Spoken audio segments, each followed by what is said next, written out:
there, everyone. It's Hudson. Welcome to this week's Approaching the Scene. And today I want to show you a dramatic example of just how brutally weather resistant and built tough the Nikon Z6 and Z7 are. We had some accidental testing of that on the workshop that I taught here in Bandon, Oregon, on Oregon's southern coast this weekend. I had a great workshop crew. Thanks to everybody that came out. We had a really marvelous time. We had some high winds. We had some brutally clear skies that we worked Sunstar and these rocks and sea stacks. And we had some clouds and some breaks with a little bit of color. And we had a really crazy night at Thors Well. And that's what I want to talk about. We got to Thors Well. It was a little bit before high tide, a high tide. That's this killer tide pool cavern that does a kind of a pumping action as the waves come into the rock and it blows up out, and it's a really spectacular thing to photograph. And it was a pretty light action going on in there. We'd stayed in there a while. I was watching the waves, and I felt comfortable getting a little bit closer to it than I might normally because it wasn't a very high tide. And I had some of the people in the workshop that were pretty experienced seafaring folks watching for a big wave for me. I was watching for a big wave, and I got kind of close to it in a spot I like to get where I can capture the coast and the headland behind it as a background. Most people, if you stay back where it's a little bit safer to photograph it from, you know, the only real viewpoint is the sea behind it. And I remember my good friend Brian Matish following me to capture a shot of that headland one year and getting significantly wet in the process. So I was being a little bit careful. You know, I had this Arc'teryx jacket with my hood up, thankfully. I was photographing with my Z7 on my tall Gitzo tripod. I figured if a wave came up, it really wasn't gonna get me. We had a very strong north wind blowing, and I was standing to the south of it, so I knew if anything big came up, I was gonna get drenched. Well, oddly enough, you know, I'm photographing, I'm getting some interesting shots. You know, what happens is the water comes blowing up out of it, and as it floods the surface of that hole in the rock, then it falls back down, and you photograph that waterfall action as the water falls back down. And it's very dramatic and beautiful. You want a longer shutter speed, maybe a half a second. So I'm photographing it, and just a weird combination of waves. Something happened with like the direction that the waves came in, maybe two smaller waves at once, but it blew up right as I was photographing. And I had the I shot as it was coming into me and then tried to put my hand in front of the lens, but it completely obliterated me. I'll show you some shots here. I'll link them into the video that my friend Rebecca, who was on the workshop, captured of it happening to me. I mean, it was literally as if my camera and I had 30 gallons of seawater just thrown over us. And I just immediately picked up the camera, walked out of the zone, you know, traipsing across that rock. And luckily, I had my Camelback in my bag. And here's how weather resistant the Nikon Z7 is. I've got the Z7 that this happened to.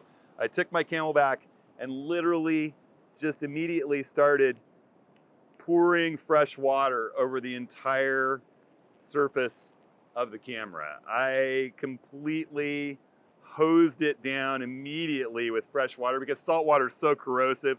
I opened the back screen, pulled fresh water in there, just hosed it down. I'm comfortable doing that for you on video because I did it out there, dried it off with a microfiber cloth, let it dry in the wind for a minute. Luckily, this jacket is relatively DWR coated. These Arc'teryx Atom jackets, I can attest to. I had some Patagonia alpine climbing pants. I stayed dry. I was dry in just a few seconds in the wind, actually. Camera dried in the wind. I kept shooting all night long, all the next day. There was never a hiccup with this camera. When I got home that night, of course, you know, I rinsed my tripod out in the shower. I wiped this down with a sopping wet towel.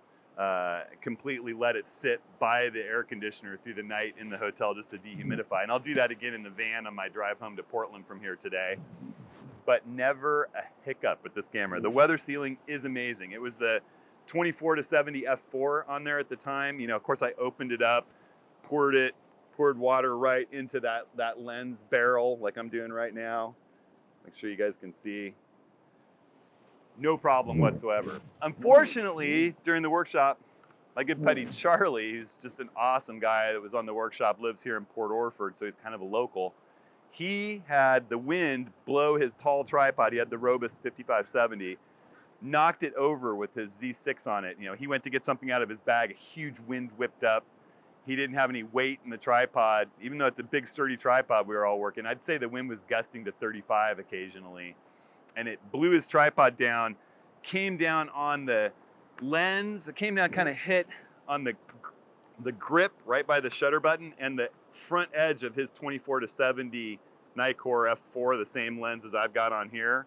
And it put a nice little dent in the top case of the camera. It's not bad, but it's a bit of a dent. He probably had his camera up at eye level when it happened. Broke this front plastic ring. I'll show you some cell phone photos of it that I took at the hotel. So that it's the plastic ring around the front that you mount the bayonet that also has the filter threads in it. That's a hard plastic. It broke that. It jammed the lens. He handed it to me. You know, I took a look at it. I rinsed it off like I'd done mine because it had a bunch of sand and gunk around the battery compartment and the XQD card door. Rinsed that off, rinsed the lens off, kind of forced the lens to open and close. It started opening and closing super smooth. Even though it's broken and the element was just sitting in there and you could see circuit boards inside, I fired up his camera and started shooting.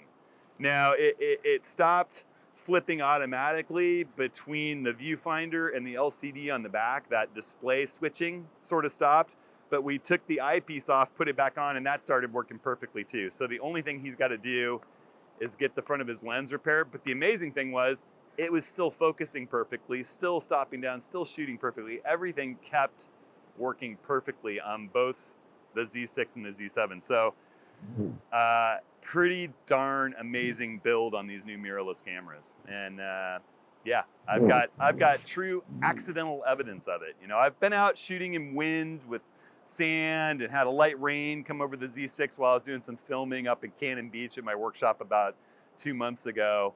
And I was pretty impressed at that point, but a full saltwater immersion essentially, and having this thing never miss a beat and keep shooting that night, that's pretty amazing. All right, so that's what this week's Approach and Seeing. You guys have questions, comments, anything, make sure you drop them in the YouTube comments section. I'm opening up the Moab workshop today. It's actually almost sold out to advanced people that have clicked for advanced information, but I'll put a link to the workshops.